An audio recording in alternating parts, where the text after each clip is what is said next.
TMC को वो गुंडों,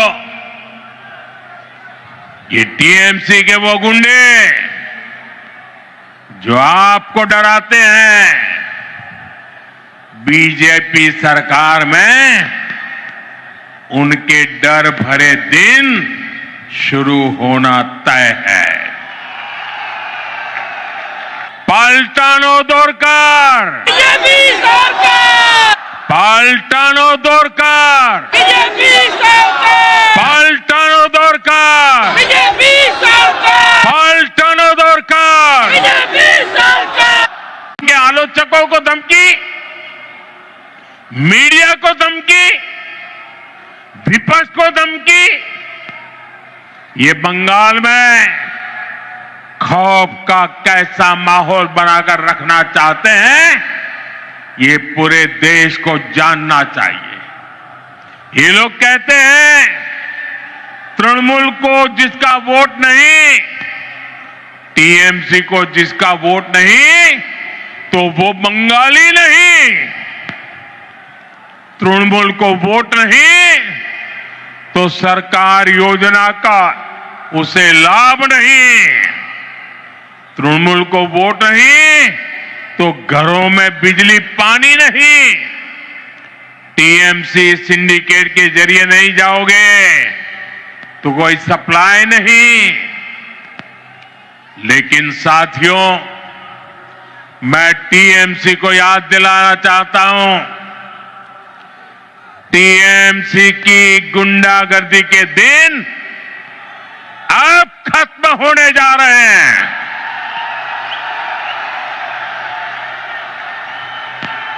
टीएमसी सरकार के जाने का काउंटडाउन शुरू हो चुका है। यहां बंगाल में बीजेपी सरकार बनने के बाद एक तरफ हम सबका साथ सबका विकास ये मंत्र लेकर चलेंगे और दूसरी तरफ सबका हिसाब लिया जाएगा। साथियों, बंगाल की आत्मा कभी हार मानने वाली नहीं है। बंगाल का नौजवान कभी हार मानने वाला नहीं है। बंगाल की बेटियां कभी हार मानने वाली नहीं है। बंगाल का किसान कभी हार मानने वाला नहीं है। जब जब इस भूमि के सामने चुनौतियां आई है, तब तब यहां की जनता ने साहस के साथ उनका सामना किया है। बीजेपी सरकार में खौफ हर अपराधी को होगा, खौफ हर घुसपैठिए को होगा, खौफ तुष्टीकरण की राजनीति करने वालों को होगा, क्योंकि कानून अपना काम करेगा, कानून का राज आएगा। ऐसे लोगों को मुंह छिपाने की जगह नहीं मिलेगी। ऐसे अपराधियों को सिर्फ एक ही जगह होगी, एक ही जगह होगी, जेल, जेल, जेल। साथियों, बंगाल की निर्मम सरकार में आज सबसे ज्यादा प्रताड़ित यहां का दलित, आदिवासी और हमारे गरीब भाई बहन है। आदिवासी समाज के साथ कैसा अन्याय होता है, ये किसी से छिपा नहीं है। लेकिन अब तो टीएमसी सरकार, इन्होंने सभी सीमाएं लांघ दी है। आप देखिए, अभी कुछ दिन पहले हमारे देश की महामहिम राष्ट्रपति, आदिवासी समाज की बेटी आदरणीय द्रौपदी मुर्मू जी बंगाल आई थी। उन्हें संथाल आदिवासी परंपरा के पावन उत्सव में शामिल होना था, लेकिन अहंकार में डूबी इस निर्मम सरकार ने न केवल उस कार्यक्रम का बहिष्कार किया, बल्कि उसे पूरी तरह बदइंतजामी के हवाले कर दिया। क्योंकि एक आदिवासी बेटी इतने बड़े पद पर है, टीएमसी वालों को उनका सम्मान मंजूर नहीं हुआ। द्रौपदी मुर्मू जी, जो हमेशा अपनी सरलता के लिए जानी जाती है, उन्हें खुद बड़े दुखी मन से खेद व्यक्त करना पड़ा। भारत के राष्ट्रपति को अपनी तकलीफ बतानी पड़ी। टीएमसी वालों को ये याद रखना पड़ेगा, उन्होंने केवल द्रौपदी मुर्मू जी का अपमान नहीं किया है, उन्होंने करोड़ों आदिवासियों का अपमान किया है, उन्होंने करोड़ों महिलाओं के सम्मान को ठेस पहुंचाई है, उन्होंने देश के सर्वोच्च पद की गरिमा को ठेस पहुंचाई है, इन्होंने भारत के संविधान का अपमान किया है, इन्होंने बाबा साहब आंबेडकर का अपमान किया है। और इसका जवाब बंगाल के लोगों से टीएमसी को मिलने वाला है, निर्मम सरकार को मिलने वाला है।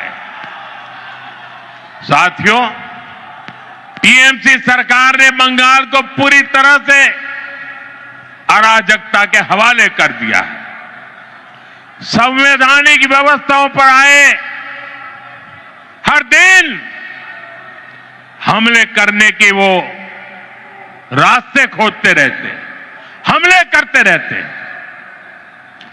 पिछले कुछ महीनों में आपने देखा है, जब भी चुनाव आयोग निष्पक्ष चुनाव सुनिश्चित करने के लिए कदम उठाता है, मतदाता सूची की शुद्धि की कोशिश करता है, तब टीएमसी उसके खिलाफ हमला करने लगती है।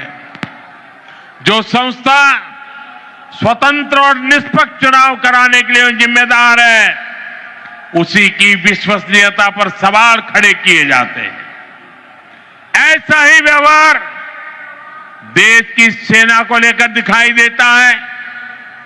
जब 2019 में भारतीय वायुसेना ने बालाकोट में आतंकवादी ठिकानों पर निर्णायक कार्रवाई की, तब टीएमसी ने देश की वायुसेना से कार्रवाई का सबूत मांगा।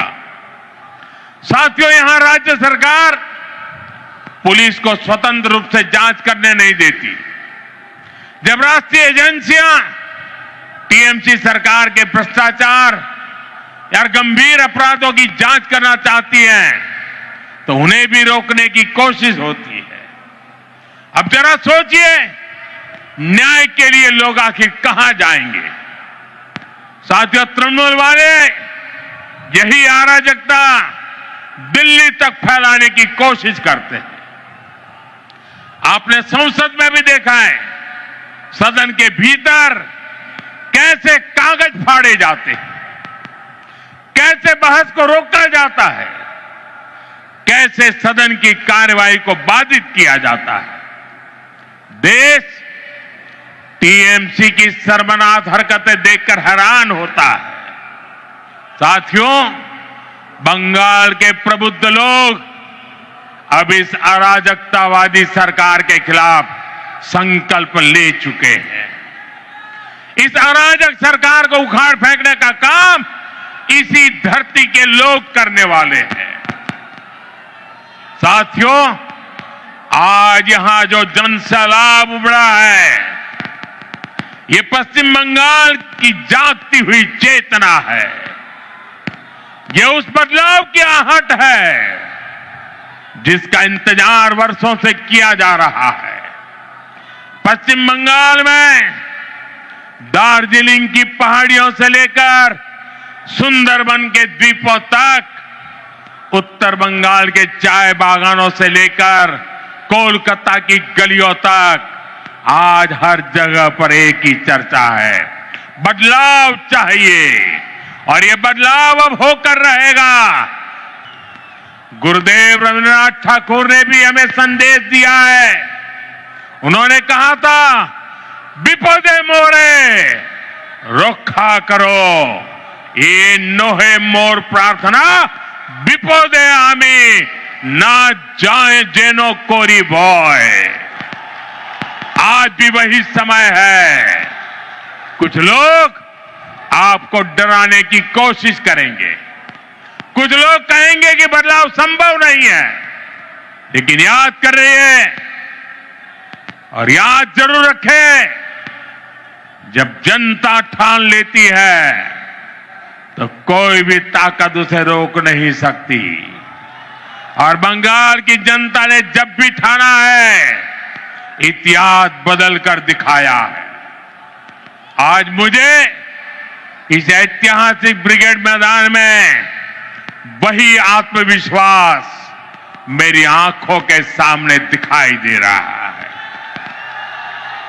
याद रखिए, इस बार चुनाव सिर्फ सरकार बदलने का नहीं है, इस बार चुनाव बंगाल की आत्मा को बचाने का चुनाव है। इस बार चुनाव व्यवस्था बदलने का है। इस बार चुनाव कटमनी से छुटकारे का है। इस बार चुनाव डर से मुक्ति का है। मैं आने वाले परिवर्तन के लिए मेरे बंगाल के भाइयों बहनों को बहुत बहुत शुभकामनाएं देता हूं।